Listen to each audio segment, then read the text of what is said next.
Hi everyone, my name is Roger Veer. I have a feeling I'm going to be preaching to the choir for the most part here, but can I see a real quick show of hands?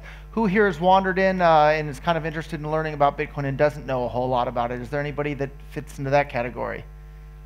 Okay, that makes it real easy for me. I see one guy that maybe was halfway raising a hand. Okay, don't be shy, but basically I'm going to be talking about Bitcoin, as you may have guessed, and I've been saying it for years and years now, and I'm saying it because I don't think it's an exaggeration that Bitcoin is really one of the most important inventions ever, and it's really that important. Bitcoin getting started, it's easy. There are all sorts of free wallets. The one I recommend is a blockchain.info. It's easy to buy Bitcoins. There's all sorts of places you can do that. If you're from the US or live in the US or have a US bank account, Coinbase.com again is fantastic. There's all sorts of places that you can use to spend your Bitcoins. In fact, I even bought my plane tickets to come to Singapore with Bitcoin. You can buy just about anything at this point. A real question is, what can't you buy with Bitcoins at this point? And there aren't too many things on that list. Why it's so important? The Bitcoin is the first time in the entire history of the world in which anyone can transact with anyone else anywhere in the world.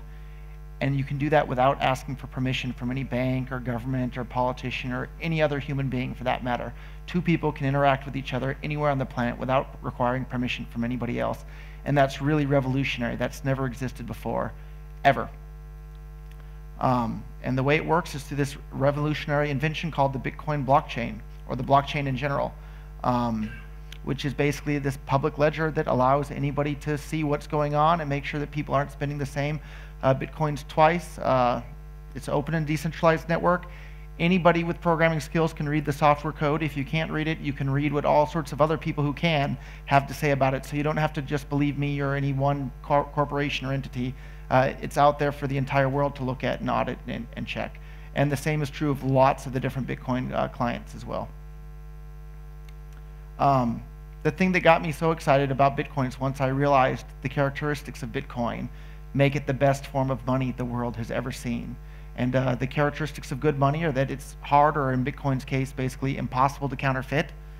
It's scarce, there's a limited supply. We cannot say that about the US dollar or euros or yen. Governments can print them at will, anytime, for any reason. Bitcoins are easily divisible. Currently, they can be divided down to a 100 millionth of a Bitcoin. Homogeneous, all Bitcoins are the same.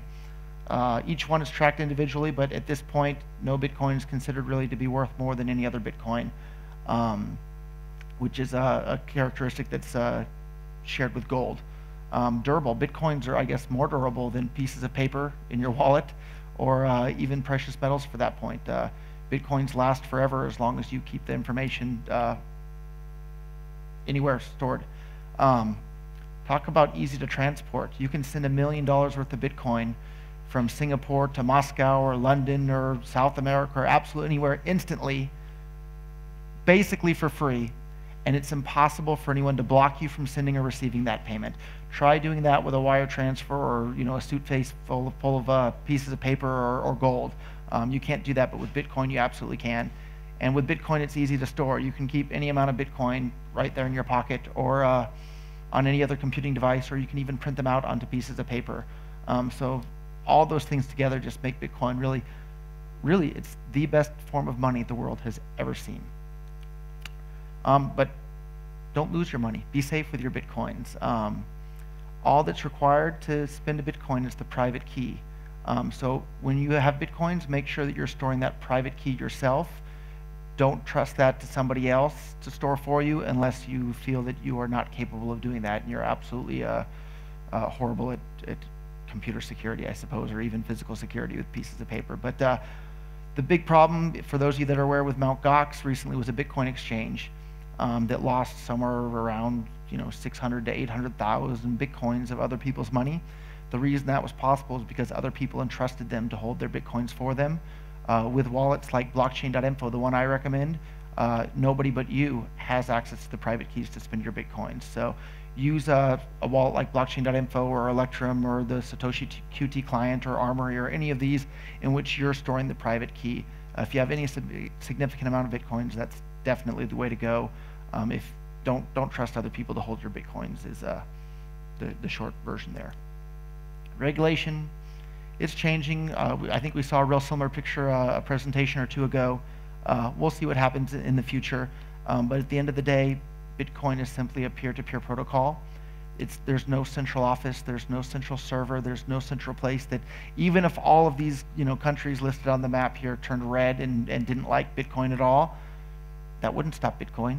The only way to stop Bitcoin would be to shut down the entire internet in the entire world. And lots of people we hear speculating, oh, Bitcoin's going to be $10,000 or $100,000 or maybe even $1 million for one single Bitcoin. At the end of the day, it doesn't really matter what price Bitcoin is. You can still use it to send money anywhere in the world instantly, basically for free, whether one Bitcoin is worth 1 penny or $1 million. It still works the same. The rate of growth of Bitcoin, this is just the stats from one particular website, but you can see just over 2 years ago, there were basically no users of this website. Today, there's over 1.6 million users. And just even a year ago, it was less than 500,000 users. So we've added over 1 million users in just the last year. And we're adding new users at the rate of somewhere between 5,000 and 20,000 new users per day, depending on the day of the week.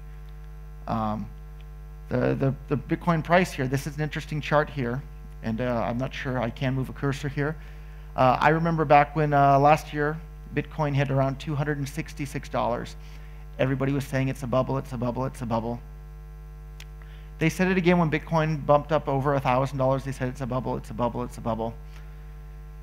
And that makes the people that were saying Bitcoin's a bubble at $260-something a Bitcoin seem a little bit silly. What unfortunately this picture doesn't show is if we go way back to 2011, when I first got into Bitcoin, Bitcoins had a similar spike that looked similar to this, but they went from $2 to $32 in the course of about 2 weeks. And at that point, everybody was saying it's a bubble, it's a bubble, it's a bubble. And before that, Bitcoin's jumped up from about 10 cents to $1, and everyone was saying it's a bubble, it's a bubble, it's a bubble.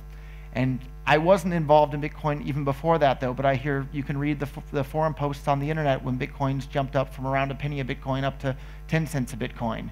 Everyone was saying it's a bubble, it's a bubble, it's a bubble, it can't last. But the reason we see these price increases all the time are because more and more people around the world are realizing just how incredible of a currency Bitcoin is and how incredibly useful it is for people all over the planet to use to conduct commerce. So I'm sure in another few months or a few years from now, all the people that were saying that Bitcoin was in a bubble when it hit $1,100 a Bitcoin are going to look just as silly as the people who said Bitcoin was in a bubble when it hit 10 cents a Bitcoin.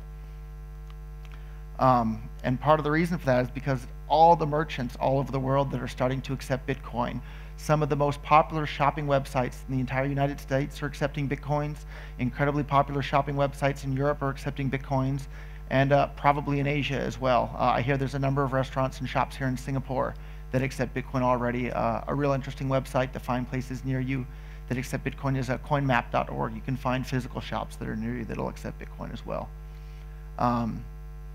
And this graph really is starting to show that Bitcoin isn't just kind of a curiosity or a technological, interesting thing for people to look at. But if we look at it here, Bitcoin starting to transfer a similar amount of money to some major payment companies that we're all aware of.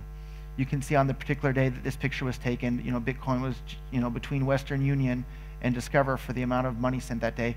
On some days, you'll see Bitcoin transfers even more money than PayPal, or up similar to Discover. And the number of transactions per day, too, is just increasing. And this picture is probably a month or so old now since this was put together, but it's growing over time. And it's just amazing to see how many more people around the world are starting to use Bitcoin for real payments. This is taken from bitcoincharts.com. This is a list of a number of Bitcoin exchanges around the world. Just a few years ago when I got started in Bitcoin, when I first found this website, there were maybe 3 or 4 exchanges listed on it. Now we couldn't even fit all the exchanges in one slide. There's literally hundreds of exchanges listed here, and more are coming online every week. So it's just becoming easier and easier to convert Bitcoins to and from traditional government-issued fiat currency.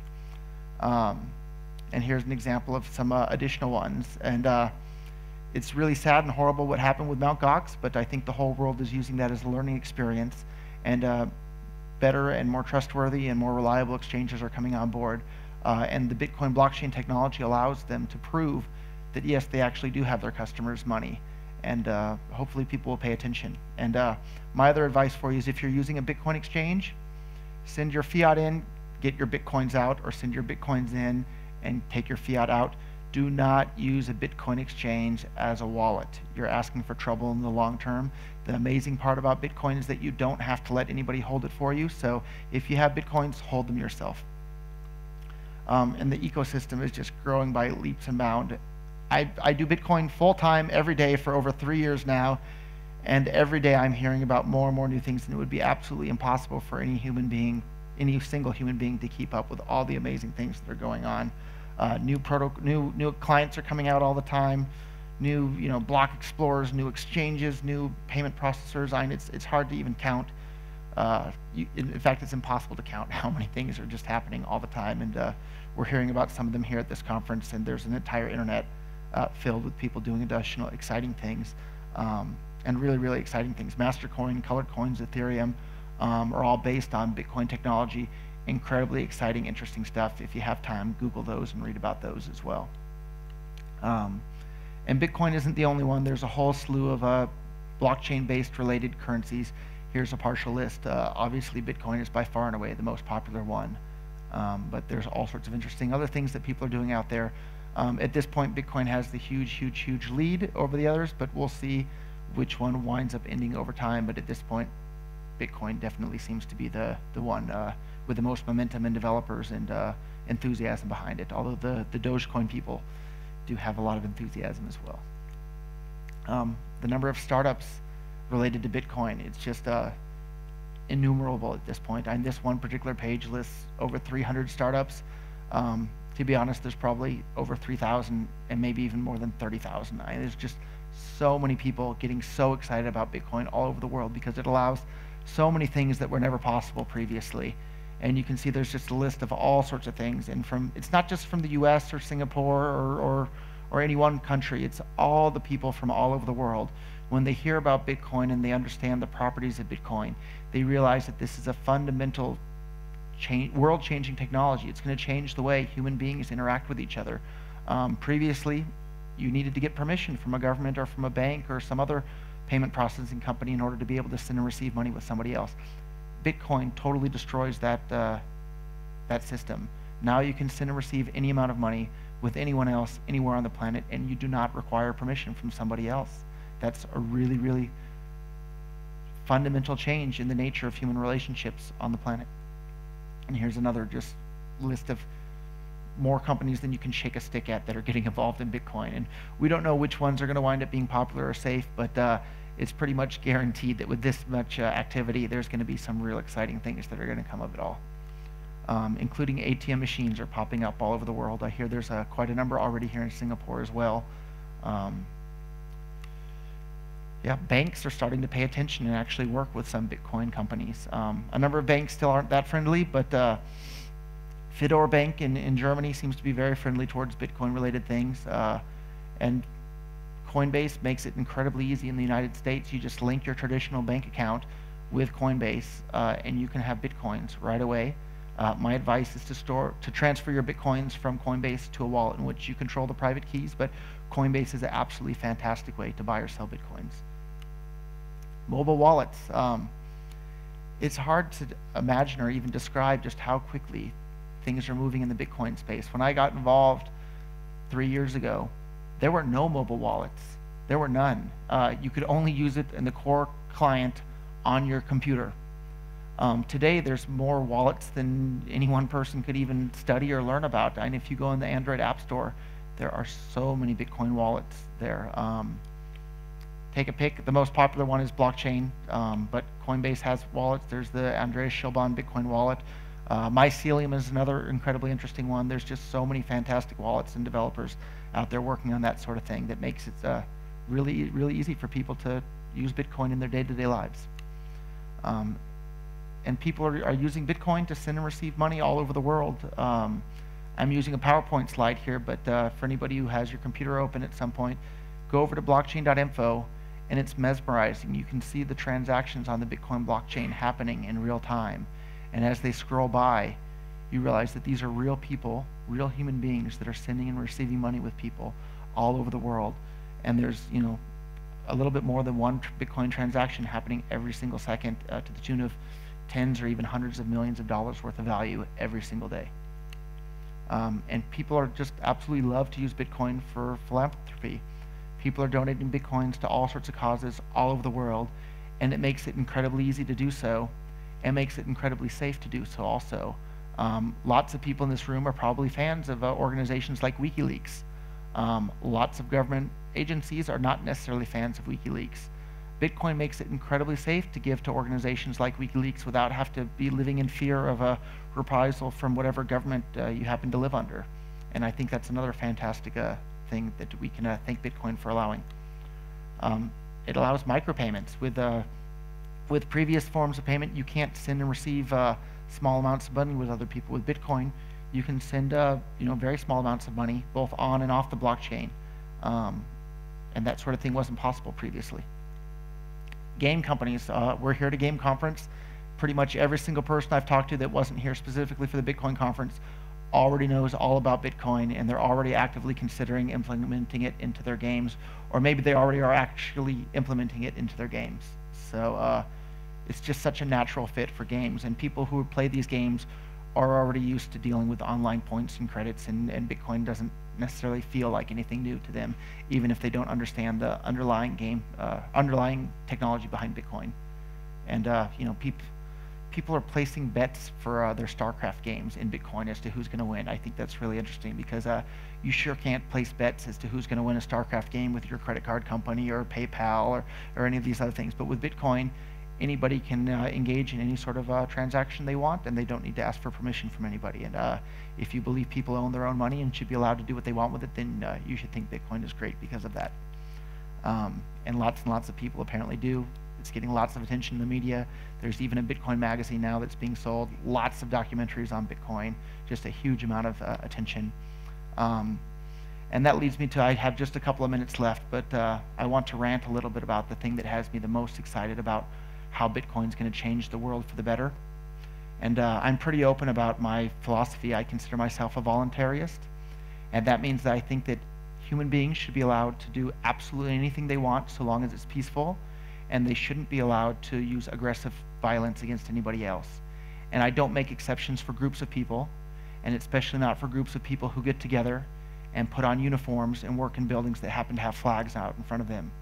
And one of the things that really upsets me the most about the world that I live in is I see governments, and they have this thing called fiat currency that they completely control. And not only do they control it, but they can print as much of it as they want at any time. And I would be annoyed by that in general if they were using it only for building schools or roads and bridges and things like that. But I'm someone who was born in the United States, and I see the United States government printing money like crazy. And then they use that money to build all sorts of tanks and bombs and airplanes and murder people all over the world. And if you think about it, that's what war is. It's a group of people who go and murder other people who they've never met and don't know anything about because another group of strangers in Washington, D.C. or some other capital told them to do it. And all that's being paid for by printing money. And with Bitcoin, because there's a limited supply, that sort of thing can't happen in the world if the world is using Bitcoin. And that's what has me so incredibly excited about Bitcoin, is it'll prevent governments from being able to just print money at will and then use that to buy tanks and guns and bombs to murder people around the world.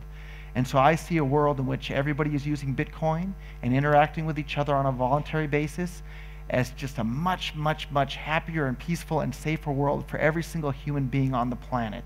And when I realized that Bitcoin has the potential to become the currency used all around the world and would have the ability to basically undermine every government on the entire planet's ability to wage war, I knew I had to get involved and start promoting Bitcoin full time, and that's what I've been doing for 3 years, and that's what has me so exciting. And I think maybe I have 1 or 2 minutes left. If anybody has any questions, I'd be happy to answer questions about that. But that's why I think Bitcoin's going to change the world for the better.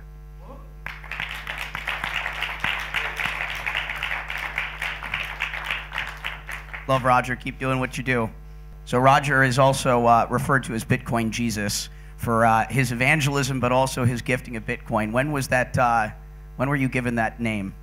I To be honest, I don't remember when it first started. I think it happened, I was at a barbecue party, and there were a whole bunch of high school kids from the house next door that came over, and I was telling them all about Bitcoin, and they were all excited, and kids understand Bitcoin right away.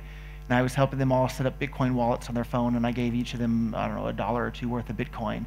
And another person looking on said, it's like you're a Bitcoin Jesus, and you have all your disciples around you, because these kids were so excited about Bitcoin. I think that's probably where it started. So thank you all. Thank you, Roger.